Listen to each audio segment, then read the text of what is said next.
শ্ৰদ্ধাভাজন আজি নপুৰণি সতীৰ্থ সন্মিলনৰ সঞ্চালক মহোদয়, উদ্বোধক মহোদয়, আজি আমাৰ মাজত উপস্থিত হোৱা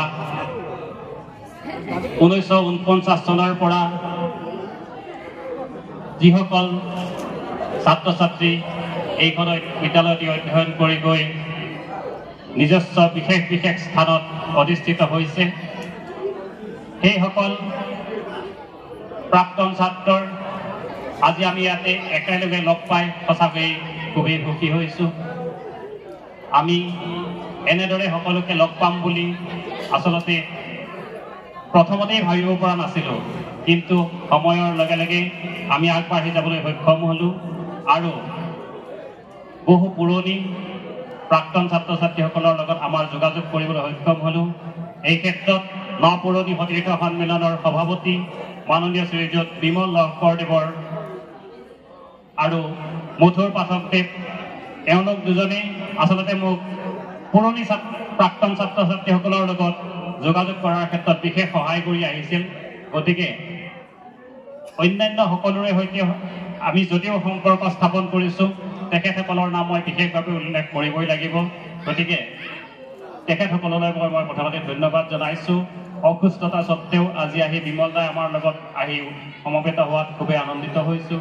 যিয়ে নহওক, আমাৰ আজিৰ এই নপুৰণি সতীৰ্থ সন্মিলনৰ উদ্বোধক হিচাপে আমি প্ৰথমেই আমন্ত্ৰণ কৰিছিলোঁ আমাৰ এইখন বিদ্যালয়ৰে একালৰ প্ৰাক্তন ছাত্ৰ, মাজবাটৰ গৌৰৱ, পশ্চিম গুৱাহাটী সমষ্টিৰ বিধায়ক সন্মানীয় ৰমেন্দ্ৰ নাৰায়ণ কলিতাদেৱক। তেখেতে আশা দিছিল, কিন্তু আমাৰ এই হয়তো দুৰ্ভাগ্য, তেখেতক আমি সশৰীৰে ইয়াত পাবলৈ সক্ষম নহ'লোঁ। তেওঁ অসুস্থতাৰ বাবে আহিব নোৱাৰিলে। সেয়েহে তেখেতে তেখেতৰ মনৰ কথাখিনি লিখিত ৰূপত আমালৈ পঠিয়াইছে। গতিকে সেইখিনি তেখেতে আমালৈ পাঠ কৰিবৰ কাৰণে অনুৰোধ জনাইছে। গতিকে মই আপোনালোকক তেখেতৰ মনৰ ভাৱখিনি প্ৰকাশ কৰিবৰ কাৰণে মই আগবাঢ়িছোঁ। মাজবাট উচ্চতৰ মাধ্যমিক বিদ্যালয়ে আয়োজন কৰা মহাৰাজত জয়ন্তী বৰ্ষৰ বিশেষ আকৰ্ষণ প্ৰাক্তন ছাত্ৰ ছাত্ৰী, শিক্ষক শিক্ষয়িত্ৰী আৰু কৰ্মচাৰীসকলৰ অন্তৰংগ আলাপ অনুষ্ঠানত সকলোকে নমস্কাৰ, স্বাগতম আৰু সুপ্ৰভাত জনালোঁ। মাজবাট উচ্চতৰ মাধ্যমিক বিদ্যালয়ৰ 8, 9 আৰু 10 নৱেম্বৰ 2024 ইংৰাজী তাৰিখে তিনিদিনীয়া বৰ্ণাঢ্য কাৰ্যসূচীৰে মহাৰাজত জয়ন্তী উদযাপন কৰিবলৈ আয়োজন কৰা বুলি জানি নথৈ আনন্দ আৰু গৌৰৱ অনুভৱ কৰিছোঁ। 9 নৱেম্বৰ তাৰিখে মোক প্ৰাক্তন ছাত্ৰ ছাত্ৰী, শিক্ষক শিক্ষয়িত্ৰী আৰু কৰ্মচাৰীসকলৰ অন্তৰংগ আলাপ অনুষ্ঠানত শুভ উদ্বোধন কৰিবলৈ আমন্ত্ৰণ জনোৱাৰ বাবে উদ্যোক্তাসকললৈ মোৰ আন্তৰিক হিয়াভৰা কৃতজ্ঞতা জ্ঞাপন কৰিছোঁ। মাজবাটৰ বৃহৎ অঞ্চলৰ ৰাইজৰ বাবে উক্ত বিদ্যালয়খন এখন মহান আৰু পবিত্ৰ অনুষ্ঠান। ই ছাত্ৰ ছাত্ৰীৰ বাবে জ্ঞান মন্দিৰ। উক্ত শিক্ষানুষ্ঠানখনে বহুতো ঘাত প্ৰতিঘাত অতিক্ৰম কৰি এই অৱস্থাত উপনীত হ'বলৈ সক্ষম হৈছে। যিসকল মহান ব্যক্তিৰ অশেষ পৰিশ্ৰম আৰু ত্যাগৰ ফলত এই শিক্ষানুষ্ঠানখন স্থাপন কৰিবলৈ সক্ষম হ'ল, যিসকল ব্যক্তি আজি আমাৰ মাজত নাই, সেইসকলক আজিৰ এই পবিত্ৰ দিনত শ্ৰদ্ধাৰে স্মৰণ কৰিছোঁ।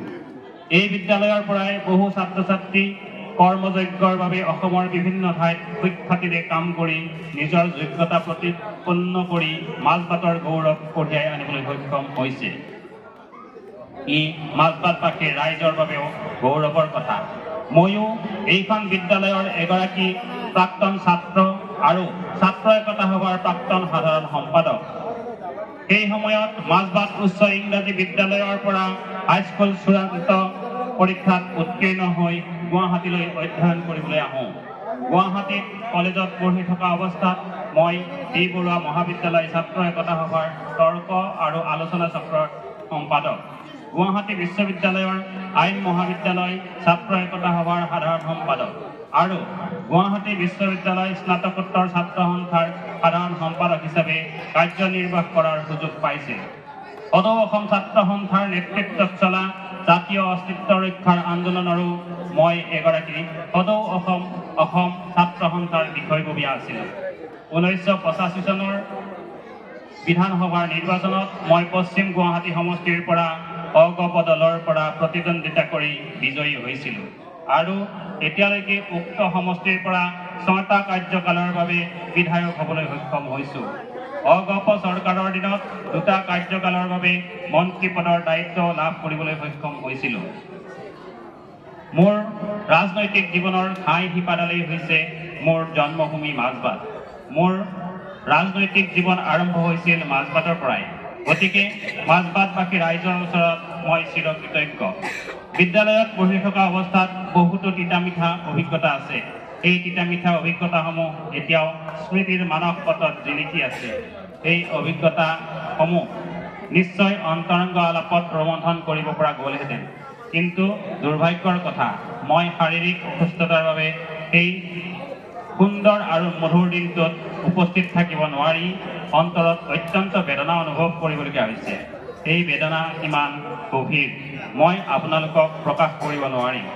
তথাপিতো এই অন্তৰংগ আলাপ অনুষ্ঠানটোত উপস্থিত থকা প্ৰাক্তন ছাত্ৰ ছাত্ৰী, শিক্ষক শিক্ষয়িত্ৰী আৰু কৰ্মচাৰীসকলে নিজৰ নিজৰ কৰ্মভূমিৰ পৰা আহি একত্ৰিত হৈ পুৰণি স্মৃতি ৰোমন্থনৰ লগতে তেওঁলোকৰ জীৱন বাটত লাভ কৰা বিভিন্ন অভিজ্ঞতাসমূহৰ ভাৱ বিনিময় কৰাৰ এক সুযোগ প্ৰদান কৰিছে।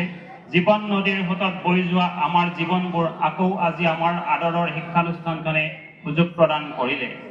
পঢ়ি থকা সময়ৰ ৰোমাঞ্চকৰ মিলনৰ দিনবোৰ ফুৰি হয়তো আপোনালোক সকলোৱে নিজকে আজি চেঙেলীয়া ডেকা ল'ৰাৰ দৰে অনুভৱ কৰিছে।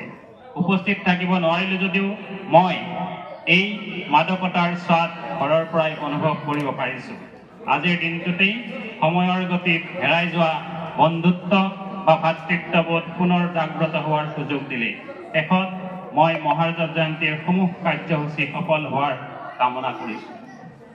এইখিনি বাৰ্তা আমালৈ সন্মানীয় বিধায়ক ৰমেন্দ্ৰনাথ কলিতাদেৱে পঠিয়াইছিল আৰু তেখেতে আমাৰ মাজত সকলোকে পাঠ কৰি শুনাবলৈ তেখেতে এক অনুৰোধ কৰিছিল। গতিকে মই এইখিনি তেখেতৰ মনৰ ভাৱখিনি আপোনালোকৰ ওচৰত পাঠ কৰি দিলোঁ। নমস্কাৰ।